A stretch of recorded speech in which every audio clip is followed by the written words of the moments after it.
আল্লাহ নবী সাল্লাল্লাহু আলাইহি ওয়াসাল্লাম বলছেন, হাদিসের মধ্যে আছে, যে ফজরের নামাজ পড়ে না, আল্লাহ রসুল বলছে ওয়া ইল্লা আসবাহা খাবিসান নফস কাসলানান, ফজরের নামাজ যে পড়ে না, রসুল বলেন সে হচ্ছে খবিস। খবিস, এটা খবিস তুই বেটা। এই তোমরা যারা ফজরের নামাজ পড়ো না, খবিস তুই বেটা, খবিস। পাউডার লাগায়, আবার পাউডার লাগাও কিত্তা, খবিস কোথাকার খবিস, আবার পাউডার লাগাও কিত্তা, ফেয়ার অ্যান্ড লাভলি ডলও কিত্তা। কথা বলেন না কেন? তুই কিত্তা পাউডার লাগাও, পাউডার লাগাইলে বুঝি সুন্দর হয়। বেডিয়ে দেখো না পাউডার লাগায়ও, এবুড়িয়ে লাগায় ঘন্টা দুয়েক পর আবার এবুড়িয়ে দুইয়া লায়। বুড়ি জানে এটা ধোকা, ঠিক কিনা বলেন না? এটা যে ধোকা, নাহলে বুড়ি ধোকা। মেকআপ বক্স ধোকা আবার লাগাইয়া সেরা, এটা ধোকা, এটা আসল না, এটা নকল। আল্লাহ নবী সাল্লাল্লাহু আলাইহি সাল্লাম বলেন বেনামাজি খবিস।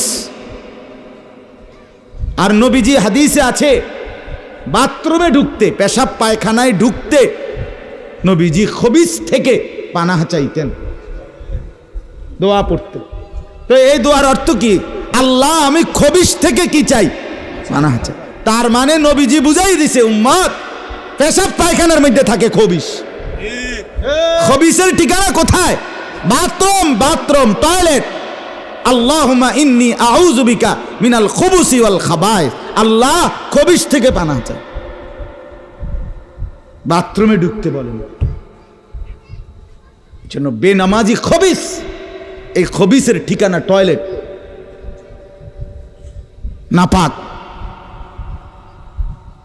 এটা নাপাক, এটা অপবিত্র, অপদার্থ, এটা অকর্মণ্য। এটা জিন্দেগির আর অর্থ কি? জীবন মানে খানা, জীবন মানে ঘুম, জীবন মানে লজ্জাস্থানের চাহিদা পূরণ, যৌন চাহিদা পূরণ, এই তিন জিনিস। তাহলে কুকুরের সাথে, বিড়ালের সাথে, গরু ছাগলের সাথে তফাৎ কি? ওই প্রাণীগুলোও তো খানা, ঘুম এবং যৌন চাহিদা পূরণ করে কিনা? কথা বলেন না কেন? কুকুরের ছাও আছে কিনা? তো কুকুর বিড়াল খায় কিনা? কুকুর বিড়াল ঘুমায় কিনা? তো তোমার সাথে তফাৎ কি? বেনামাজি বলে সেজদা নাই যার কপালে, আমনের লগে জানোয়ারের পার্থক্য কোথা? আমনে খারাইয়া কনছে ভিডিও করুক, আমনে কোন? হ্যাঁ হ্যাঁ বলেন, এখন বলেন, আমরা শুনি, এনে 10 জনে বিচার করুক। পার্থক্য কোন? আপনার সাথে জানোয়ারের তফাৎ কি? ছেলেরা বলো বাবা, তোমরা যারা মাগরিবের নামাজ পড়ো নাই, হ্যাঁ, লজ্জা কোথায় তোমাদের? শরম কোথায়? এই বেহায়া, কোন লজ্জায় আল্লাহর জমিনে চোখ তুলে তাকাও? হ্যাঁ, নির্লজ্জ। ছি ছি ছি ছি ছি। মুসলমান এত আত্মমর্যাদা বোধহীন হয় কিভাবে? মালিককে চেনে না, বানানেওয়ালাকে চেনে না, গোলামি বোঝে না, সেজদা দিতেও মন চায় না। মুসলমান এত পাষাণ হয় কেমনে? আরে তার মা কোথায়? তার বাবা কোথায়? আরে তুই কোন মার দুধ খাইছত রে? তোরে কি মা দুধ খাওয়ায় নাই? তুই কি বাবার হাতে বড় হও নাই? তুই কি মুসলমানের ঘরে জন্ম নেও নাই? হায় না ফরমান। মা বাপ গুলোকে বললাম, কি ফুতেরে মা আমনে দুধ খাওয়াইলেন? এই অপদার্থ তো সেজদাও দেয় না। হ্যাঁ, এই বাপ কাল লাগে বিল্ডিং বানাইলেন? এই হাইওয়ান তো সেজদাও দেয় না। কাল লাগে সোফা বানান, মাতবুরি দেহান, সাদওয়ানে বইয়া গপ মারেন, জিফুত লইয়া বালা আসি, কিতা বালা? এ ফাঙ্গাস আর তেলাপিয়া খান যে, এ কারণে বালা। হ্যাঁ, এ ফার্মের মুরকা আর কক মুরকা, দুন্দুল আর করলা, দৈন্যা তার কাঁচামরিচ, টমাটো আর শশা, এই তো খানা। আর কিতা কথা বলে? আর কি ঘুরে গেলে তো ফাঙ্গাস তেলাপিয়ে। দুনিয়ার বেশি কি ভোগ করছি আমরা? খুব আশ্চর্য কিছু, অনেক কিছু দুনিয়া ভোগ করছি আমরা। এটুকু দুনিয়া ভোগ করছেন বলে এ ফান কদ্দুর খান, বিড়ি খান, চা খান, বন খান, টেলিভিশনে মানুষের বেডির নাচ চান। আমনের বেডি তো আর নাচে না, নাচে মানুষের বেডি। কথা বলেন না? এতটুকু দেখেই দুনিয়া ভোগ করছেন বলে খুশি হয়ে গেলেন, তৃপ্ত হয়ে গেলেন, মজা পেয়ে গেলেন। আহা, আফসুসের ব্যাপার। এত লম্বা আখেরাত কেমনে পার হবেন? এত লম্বা কবরের জিন্দেগি কেমনে পার হবেন বলেন তো? নূহ আলাইহিস সালামের জামানায় যারা মারা গেছে তারা আজ কত হাজার বছর কবরে পড়ে আছে। ইব্রাহিম আলাইহিস সালামের জামানায় যারা মারা গেছে তারা আজকে কতদিন কবরে পড়ে আছে। হ্যাঁ, আবু জেহেল আজকে কত বছর কবরে পড়ে আছে? 1450 বছর, আরো বেশি, 1450 বছর ধরে পড়ে আছে কবরে। এরপরে তো হাসরের মাঠ, এরপরে তো ফুলসেরাত, এরপরে তো জাহান্নাম, আর তো রইছে।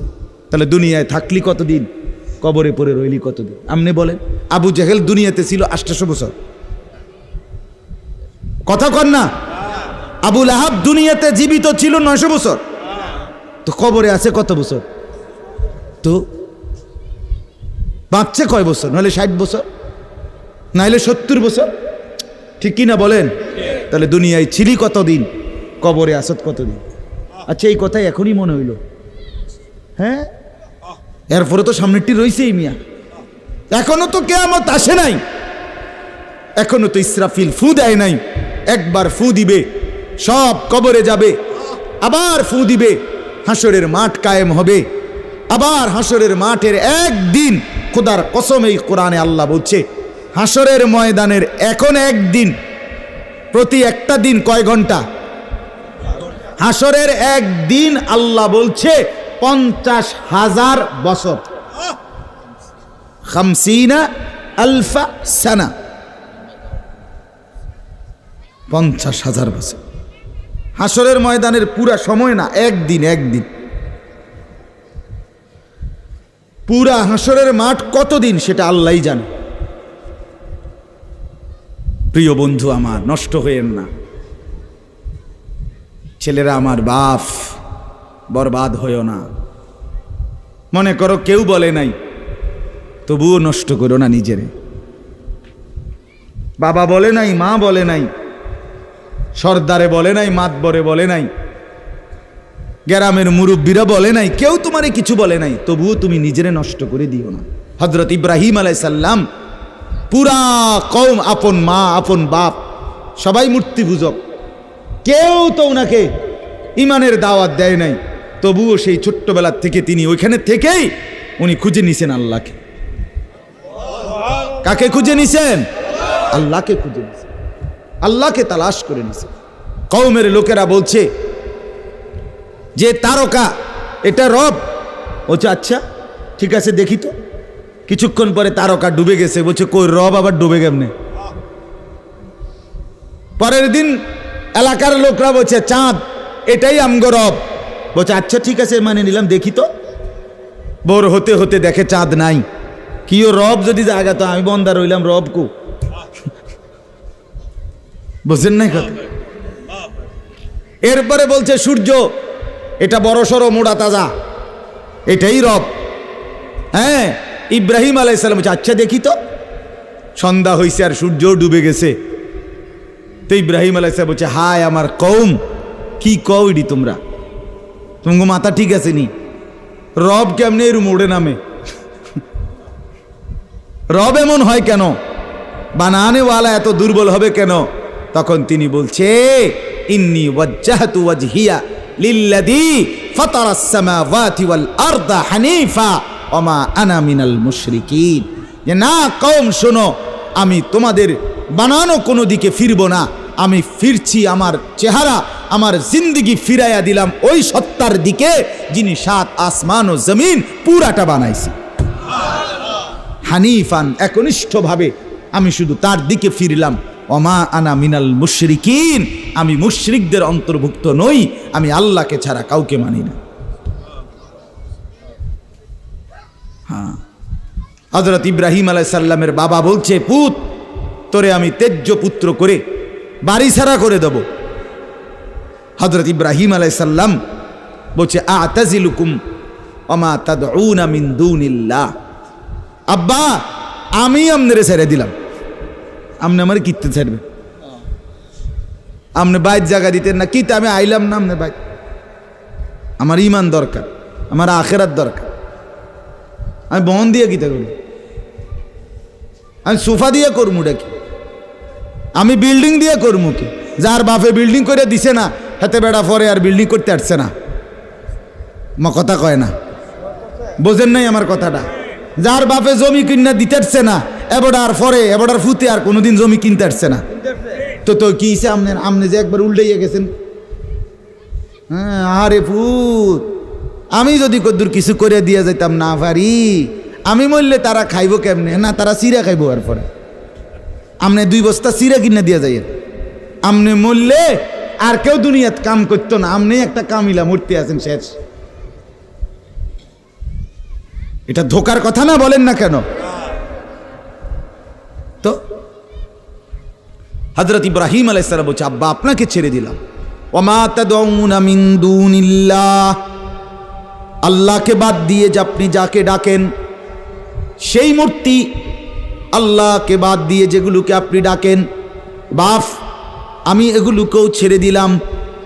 এবার ইব্রাহিম নবী বললেন, ও আদউ রব্বি, আমি শুধু কেবল আমার রব আল্লাহকে ডাক দিলাম, গোটা দুনিয়া ছেড়ে দিলাম বাপ, সংসারও ছেড়ে দিলাম বাপ, আপনি মা বাবার মায়াও ছেড়ে দিলাম, আমি শুধু আমার আল্লাহকেই ডাকলাম। আসা আল্লাহ আকুনা বিদুআই রব্বি শাকিয়া।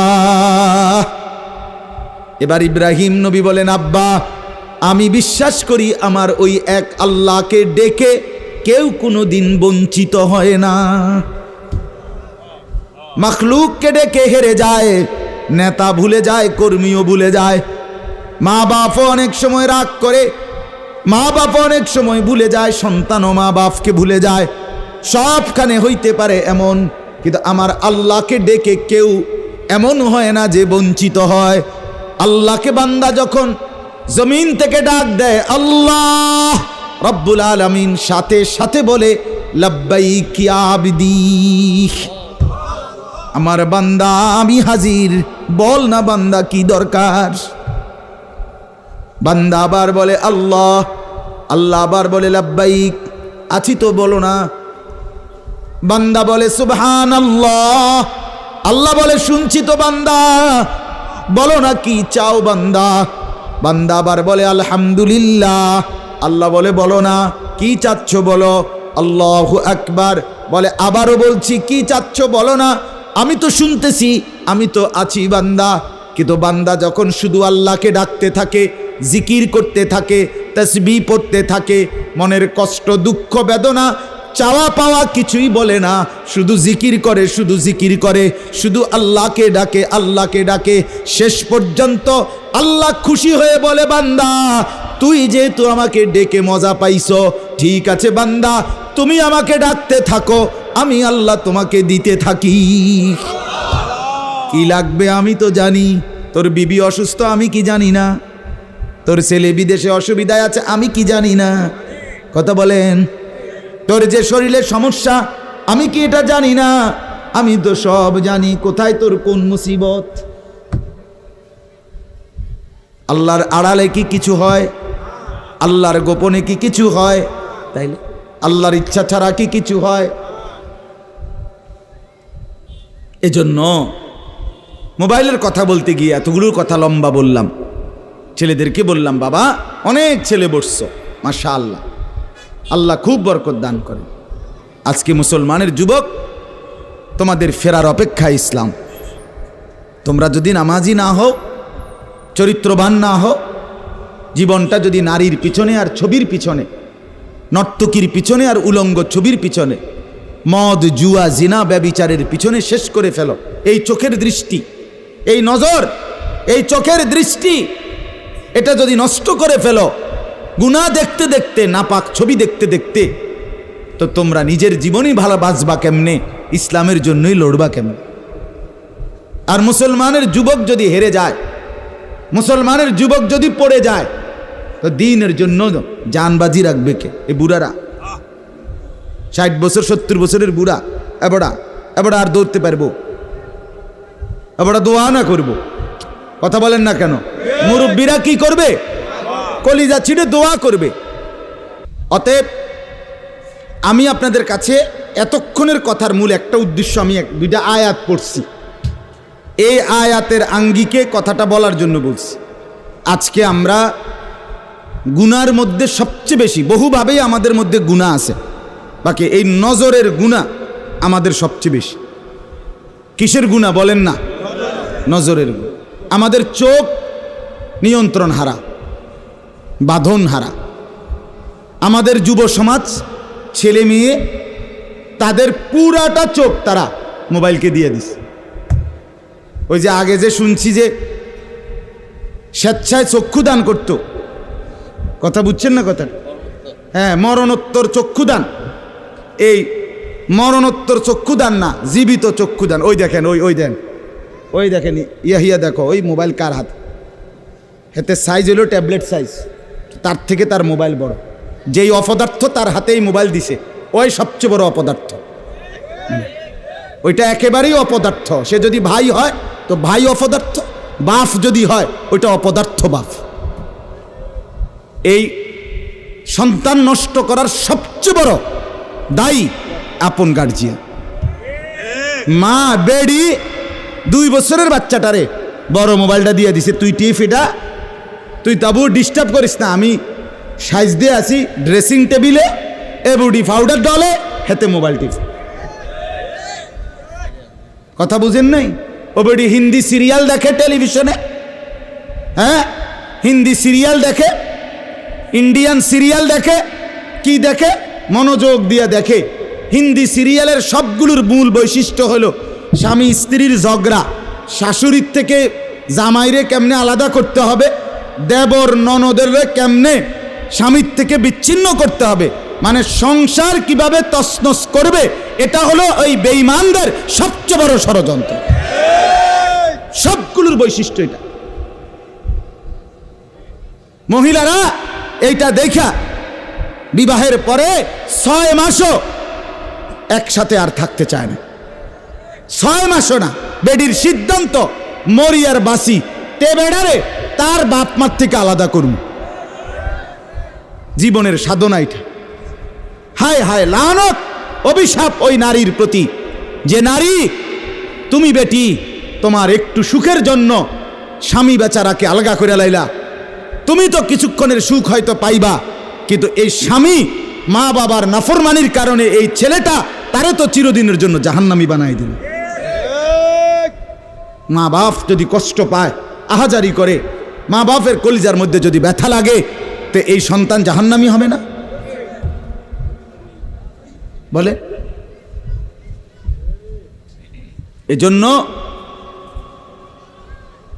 আমরা প্রত্যেকেই এই কথাটা বলতেছিলাম, আজকে আমাদের সবচেয়ে বড় গুনাহ আমাদের ছেলেদের, আমাদের মেয়েদের, আমাদের নারীদের, আমাদের পুরুষদের, আমাদের জওয়ান, আমাদের বুড়া, আমাদের যুবতী, আমাদের বৃদ্ধা, সবার একটাই বড় রোগ। আমরা চোখ অনিয়ন্ত্রিত। বুড়া মানুষও টেলিভিশন চায়, বুড়া চাচা বাঁকা হয়ে গেছে, কাশে বেরামে ধরে গেছে, কিন্তু এবার টেলিভিশন সাউন্ড, বেডির সাউন্ড, চা দোকানে নাচ গান দেখার অভ্যাস ছোটে নাই। এমন অভ্যাস আছে কিনা বলেন না? যার নাই হেবড়া রাগ না হইলেই ভালো। আর যে বেটা রাগ হইলে, আপনার এই অভ্যাস থাকলে, আপনার রাগ হইলেই কি আর আসলেই কি। অতএব নজর নিয়ন্ত্রণ করা চাই, নজর হেফাজত করা চাই, নজর সুন্দর করা চাই। অতএব আমার বাপ, আমি আপনাদের কাছে কোরআনুল কারীমের এই 2টা আয়াতের তরজমা শুনাইতে চাই। এটা পুরুষদের জন্য, নারীদের জন্য, উভয়টা। একজন মুসলিম পুরুষ, তার ব্যাপারেও আল্লাহর হুকুম, একজন মুসলিম নারী, তার ব্যাপারেও আল্লাহর হুকুম। উভয়কে আল্লাহ তাআলা বলছে চরিত্রের হেফাজতের জন্য সবচেয়ে প্রথম শর্ত, 1 নাম্বার দৃষ্টি হেফাজত। কোনো মানুষের চরিত্র সুন্দর কিনা এটার প্রমাণ তার নজর ঠিক কিনা। আপনি ওই কথা শুদ্ধ কয়, ফ্যান ফিনছে, শার্ট গাও দিছে, স্প্রে লাগাইছে, কথাবার্তা এমনি কুয়াইয়া কয় জি জি জি আঙ্কেল কেমন আছেন, ভালো আছেন, এ আর মাশাআল্লাহ দেখছুনিও ভদ্র ভদ্র বাইয়া পড়তে আছে একবারে বেড়া। না না না না, 1 নাম্বার পবিত্রতা, সুন্দর উত্তম আখলাক, সৎ চরিত্রবানের 1 নাম্বার বৈশিষ্ট্য হলো যে যার চক্ষু নিরাপদ, যে চোখ নিরাপদ রাখে। 1 নাম্বার এটা আল্লাহ তাআলা বলেন। আর চূড়ান্ত হলো যে নিজের লজ্জাস্থান হেফাজত করে। এই 2 দিকের বেড়া, মাঝখান দিয়ে এর ভিতরে যা আছে সবগুলো এতে নিয়ন্ত্রিত হবে। যে নিজের চোখকে হেফাজত করে, নামাইয়া রাখে, ভিন নারী, হ্যাঁ, যেই দৃশ্য দেখা, যেই ছবি, যেই নাচ গান, অশ্লীল দৃশ্য, হ্যাঁ, উলঙ্গ ছবি, বেপর্দা নারী, ভিন নারী, যাকে দেখার আমার কাছে অনুমতি নাই, আল্লাহ অনুমতি দেন নাই, তার থেকে নজর যে নামিয়ে রাখে এবং নিজের লজ্জাস্থান যে হেফাজত করে, আল্লাহ কোরআনে বলছে যালিকা আজকা লাহুম, এটাই হচ্ছে সর্বশ্রেষ্ঠ পবিত্রতা। এটাই হলো সর্বশ্রেষ্ঠ, কি বলেন না, পবিত্র, সেই বড় পবিত্র। এবার এই শুদ্ধ কথা কোক আর সিটেঙ্গা কথা কোক, কথা নোয়াখাইল্লা হোক আর সিলিটটা হোক, এটা দেখার বিষয় না। দেখার বিষয় হলো তার নজর দৃষ্টি এটা নিচের দিকে কিনা, আর লজ্জাস্থান হেফাজত কিনা। এই দেখেন আল্লাহ কি বলে শোনেন। 18 নম্বর পারা 24 নম্বর সূরা, সূরায়ে নূর, এই সূরার 30 নম্বর আয়াত। আল্লাহ তাআলা বলেন, কুল, হে নবী আপনি বলুন, লিল মুমিনিন, সমস্ত মুমিন পুরুষদেরকে, পুরুষদেরকে মানে এই হুকুম কার্যকর শুরু হবে যেই ছেলেটা সাবালক হইছে, যেই মেয়েটা সাবালক হইছে, ওই দিন থেকে 100 কার্যকর। কোন ছেলের উপরে যেদিন গোসল ফরজ হয়েছে, প্রথম যেদিন তার বীর্যপাত হয়েছে, সেদিন থেকেই সে সাবালক, প্রাপ্তবয়স্ক, সেদিন থেকেই সে যুবক, সেদিন থেকে ইসলাম মানা পুরাটা 100 তার উপরে ফরজে আইন। ওই দিন থেকে তার 1 মিনিট 1 সেকেন্ড হিসাবের বাহিরে হবে না। প্রতি সেকেন্ড নিঃশ্বাসের জন্য তাকে মৃত্যু পর্যন্ত, মানে বালেগ হওয়ার দিন থেকে মৃত্যু পর্যন্ত যে হায়াত পাইছে যেদ্দুর, আল্লাহর কাছে হিসাব দিতে হবে তদ্দুর। রাতের হিসাব, দিনের হিসাব, হাঁটলে বসলে উঠলে খাইলে ঘুমাইলে, এমনকি নিঃশ্বাসের হিসাবও খোদার কসম আল্লাহর কাছে দিতে হবে। কোনো মেয়ে যেদিন তার প্রথম মাসিক শুরু হয়েছে 13-14 বছর বয়সে, সেদিন থেকে সে প্রাপ্তবয়স্কা, সাবালিকা, সে যুবতী। অতএব সেদিন থেকে মৃত্যু পর্যন্ত তার হায়াত যতদিন পাইছে, একদিনের ভালো মন্দ, জায়েজ না জায়েজ, হালাল হারাম, বৈধ অবৈধ, সব কিছুর হিসাব সে আল্লাহর কাছে দিতে হবে। কথা বুঝলেন কিনা আপনি? হ্যাঁ, এটা জরুরি, এটা জরুরি। স্বামীর কারণে, শ্বশুরের কারণে, স্ত্রী মহিলা বলেন আমার স্বামী বাধ্য করছে দেবরের সাথে দেখা করা, স্বামী বাধ্য করছে ভাসুরের লগে দেখা করতে, খোদার কসম স্বামী যদি আসমান ভাঙ্গাও মাথাত ফালায়, তারপরও স্ত্রীর জন্য এই কথা মান্য করা স্বামীর হারাম।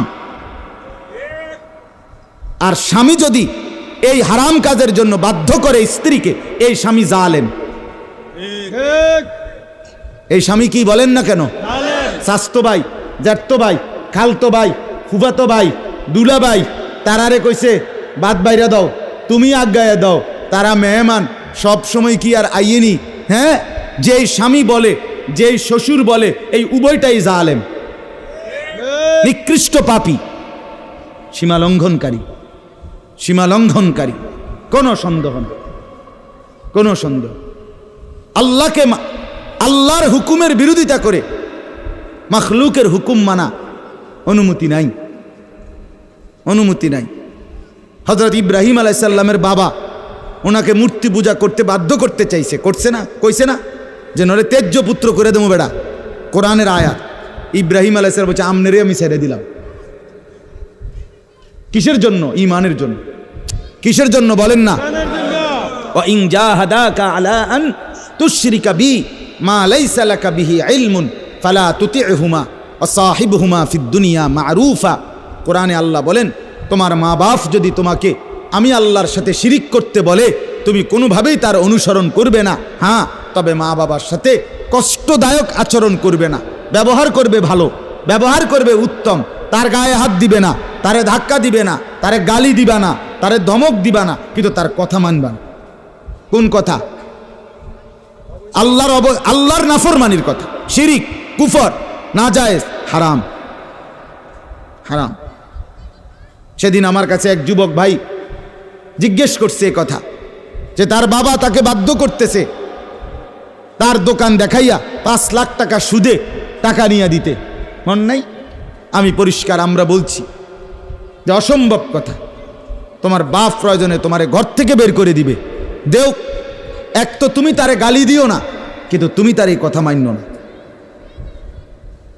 এ কথা মানার অধিকার, যেটা আল্লাহ হারাম করছেন সেটা বাবার কথার কারণে হালাল? আরে বলেন না কেন? যেটা আল্লাহ হারাম করছেন সেটা স্বামীর কথার কারণে হালাল না। না, আমি কিতা করতাম, বেডিতে এই সমস্ত ফাঁকনা কথা কইলে হইতো না। তে বেড়া বাতানে সাইলানে আমি রাইন্দা দেই, এরপরে কি তো বেডি হেতে কইতে পারবো? আরে আলাপ হোক, এসব আলাপ করলে হইতো। ফেরাউনের ঘরে বিবি আসিয়া ফেরাউনের মতো জালেম কাফের, তার ঘরে নিজের ঈমান 100 ঠিক রাইখা দেখাই দিছে পৃথিবীবাসীকে যে জমিনে ফেরাউনের চাইতে বড় কাফের কে হবে। আমি তার ঘরে থাইকে ঈমানদার থাকছি, আমি স্ত্রী আসিয়া, আমি জান্নাতি। অতএব পৃথিবীর সবচেয়ে বড় জালেমের ঘরে থাকলেও, পাপীর ঘরে থাকলেও তোমাকে আখেরাত বরবাদ করতে পারবা না। আল্লাহ আমাদের মা বোনদেরকে বুঝার তৌফিক দান করে, আপনাদেরকেও বুঝার তৌফিক দান করে। নিজের স্ত্রী, নিজের কন্যাকে বাজারের পণ্য বানাবেন না। আত্মমর্যাদা বহুত বড় সম্পদ, গায়রত। আপনার স্ত্রী বেপর্দা বাজারে বাজারে ঘুরে, রাস্তার পুরুষ রাক্ষসের মতো তাকাইয়া দেখে, আপনার আত্মসম্মানে লাগে না, আপনি বেগায়রত, আপনি পুরুষ নামের কলঙ্ক। আপনার মেয়ে বেপর্দা হাঁটে, 8-7 কাপড় পরে, টাইট কাপড় পরে, জামা পরে, রঙ্গিলা পাউডার সিয়া সাজ্জা রাস্তার বখাটে দুই পাশে কুত্তার মতো দুই পাশে গুরগুর গুরগুর কইরা পিছনে পিছনে ঘোরে। আমনে বাপ হইয়া জানেন, মেয়ে মা হইয়া দেখছেন, আমনের গায়ে লাগে না, কলিজায় লাগে না। আপনি বেগায়রত, আত্মমর্যাদাহীন পুরুষ আপনি। আমি সেদিন নিজে দেখছি, আমার কলিজা ছিঁড়ে গেছে। আমি নিজে দেখছি, ওই দেবিদ্দার রাস্তা দিয়ে আসতেছি, বাজারের মধ্যে জ্যাম। হঠাৎ আমার নজর জানালা দিয়ে বাহিরে দেখলাম একটা স্কুল পড়ুয়া মেয়েটা আপনার স্বাভাবিকভাবে জড়সড় হয়েই হাইটা যাইতেছে সামনে দিয়া। ঠিক মেয়েটার এক হাত পিছনে একটা ছেলে আপনার এই বড় মোবাইল দিয়া, মেয়েটা হাঁটতেছে মেয়ের মতো, এই জানোয়ারে পিছন থেকে ভিডিও করতে করতে মেয়ের যাইতেছে পিছন। আমার মন চাইছে জানালা খুলে বলি, বোন তোর পিছনে কুত্তা লাগছে, তোর পেছনে কি লাগছে? কুত্তা লাগছে, তুই তোরে কুত্তা থেকে বাঁচা। বলেন মুসলমান এত নিকৃষ্ট হয় কিভাবে? আমরা নিজে কিতাবে পড়ছি, এই আজকেও পড়ছি ইয়াহিয়া, এই বইটা ফিলিস্তিনি বই, এটাতে লেখা আছে পৃথিবীর পশ্চিম প্রান্তে, মনে করেন পৃথিবীর এদিকে শেষ প্রান্তে যদি কোনো মুসলমান বোন নির্যাতিত হয়, খোদার কসম পৃথিবীর পূর্ব প্রান্তের শেষ মুসলমানের উপরও ফরজ ওই বোনের ইজ্জতের বদলা নেওয়া। এটা মাসালা। হ্যাঁ, কথা ছিল এই, মুসলমানের যুবক হবে মা বোনের ইজ্জতের পাহারাদার।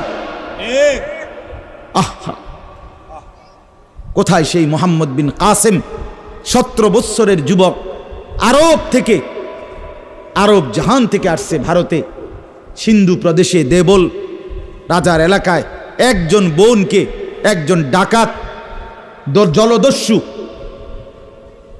একজন পানির ডাকাত জলদস্যু তৎকালীন জামানায় একজন মুসলিম বোনের গায়ের ওড়না ধরে টান দিছিল। তখন ওই বোন চিঠি পাঠাইছিল হাজ্জাজ ইবনে ইউসুফের কাছে আরব দেশে, হাজ্জাজ তুমি বেঁচে থাকতে তোমার মুসলিম বোনের গায়ের ওড়না ধরে টান দিছে বেঈমান কাফের, তুমি এর বদলা নিবা কিনা আমি শুনতে চাই। হাজ্জাজ ইবনে ইউসুফ, আমরা কিতাবে পড়ছি, এরকম চেয়ার ছেড়ে লাফ দিয়া দাঁড়াইয়া চিৎকার দিয়া বলছে, বোন আমার, গোটা আরবের সমস্ত মুসলমান যুবক প্রয়োজনে জান দিবে, আরবের সমস্ত যুবকের কলিজা যাবে, জান দেবে, শাহাদাত বরণ করবে প্রয়োজনে, তবু আমি তোমার এই বেইজ্জতির বদলা নেব। 3 বার সেনাবাহিনী পাঠাইছে সে, 3 বার। প্রথম 2 বার পরাজিত হয়েছে মুসলিম বাহিনী, তৃতীয়বারে নিজের একমাত্র মেয়ের জামাই মোহাম্মদ ইবনে কাসেম রাহমাতুল্লাহ আলাই, এই উনি ওনারে দিয়া এরপরে এই সিন্ধু দেবল রাজাকে পরাজিত করে ওই বোনকে জেলখানা থেকে উদ্ধার করছে এবং এই হিন্দু রাজার এলাকায় কালেমার পতাকা উড়াইয়া দিছে। হ্যাঁ, সেখান থেকেই এই ভারতীয় উপমহাদেশে মুসলমানদের যাত্রা, ইসলামের সূচনা। এক বোনের ইজ্জতের জন্য ধর্ষিতা হয় নাই, কাপড় টান দিছে কেন? খলিফা মুতাসিম বিল্লাহ, এক ইহুদি, খলিফা মুতাসিম বিল্লাহ, মুসলমানদের একজন খলিফার নাম উমাইয়া খলিফা। ওনার আমলে একজন মহিলা ইহুদিদের এলাকায় গেছিল, বাজারে, পর্দানসীন বোরখাওয়ালা নারী। ওই ইহুদি, দুষ্ট এক ইহুদি, ওই মহিলার পিছন দিক দিয়া, বোরকার পিছনে কৌশলে পিছন দিক দিয়া গোপনে এমন এক রশি টান দিস বাঁধছে। রশি বাঁধ দেওয়ার কারণে মহিলা যখন সামনের দিকে আগাইছে, তখন এই রশির টান লাগাতে মহিলার বোরকা উঠে গেছে উপরের দিকে সামান্য, উনি পড়ে গেছে। এই মহিলা ওই বাজারে চিৎকার দিয়া বলছে, ওয়া মুতাসিমা, হায় মুতাসিম তুমি কই? তোমার মুসলিম বোনকে বেইজ্জতি করছে। সাথে সাথে খলিফা মুতাসিম বিল্লাহ পুরা বাহিনী নিয়ে আইসা ওই ইহুদি অঞ্চল পুরা জ্বালায় ফেলছে। কথা ছিল এই, বা কথা ছিল এই, রক্ত আর আমাদের গায়রত আর আমাদের হারিয়ে ফেলেছি।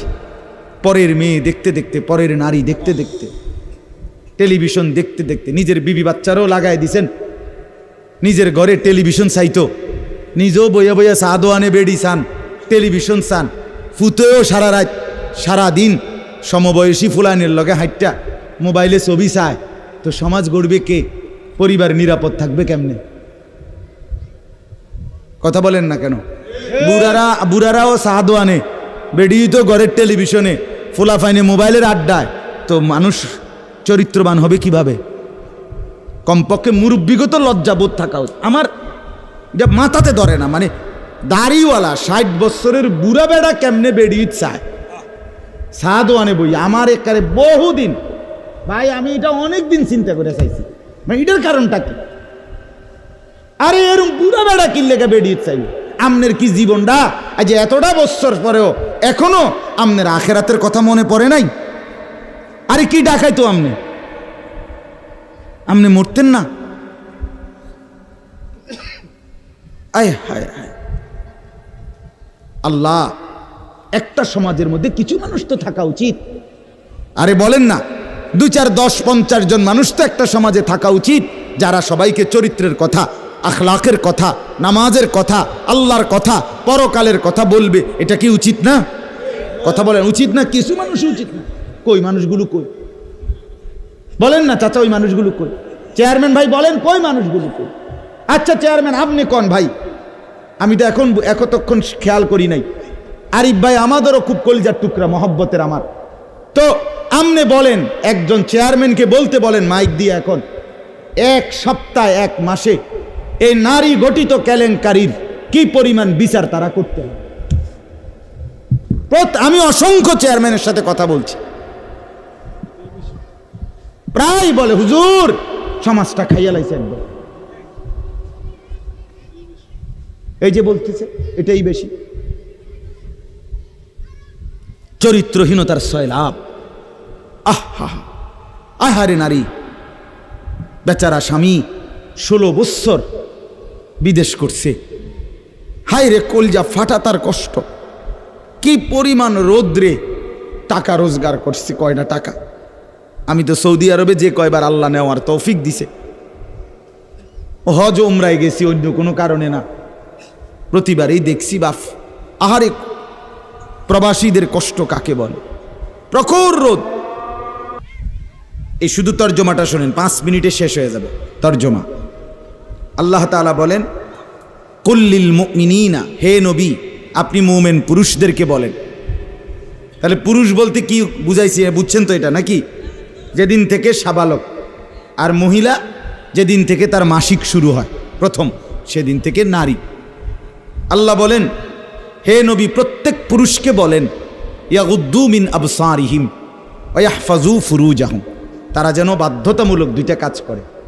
এক, ইয়াগুদ্দু মিন আবসারিহিম, তারা যেন তাদের চোখ নিচের দিকে নামায় ভিন নারী থেকে, নাজায়েজ দৃশ্য থেকে, যে জিনিস দেখার অনুমতি নাই, যেই ছবি দেখার অনুমতি নাই, যেই নারীকে দেখার অনুমতি নাই, তার থেকে যেন তারা চোখ নামায়।